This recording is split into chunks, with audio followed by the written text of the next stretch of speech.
আবার বলবা, হ্যাঁ? কি নাম আপনার? কাজল দাস। কার সঙ্গে রেজিস্ট্রেশন হচ্ছে? মঙ্গল মল্লিক। আপনার নাম? কার সঙ্গে রেজিস্ট্রেশন হচ্ছে? কাজল দাস। বলুন, আমি কাজল দাস আজ থেকে শুভঙ্কর মল্লিককে আমার আইনত স্বামী হিসেবে গ্রহণ করলাম। পড়ান। আপনি বলুন, আমি শুভঙ্কর মল্লিক আজ থেকে কাজল দাসকে আমার আইনত স্ত্রী হিসেবে গ্রহণ করলাম।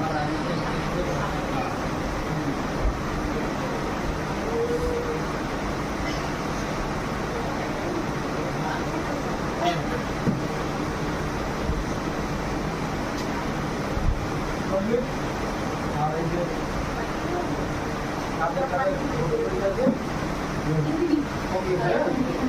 আমাদের কাজ সেবা আপনাদের বাকিদের সার্টিফিকেট হাতে আমাদের মোবাইলে সার্টিফিকেট দিয়ে দিন।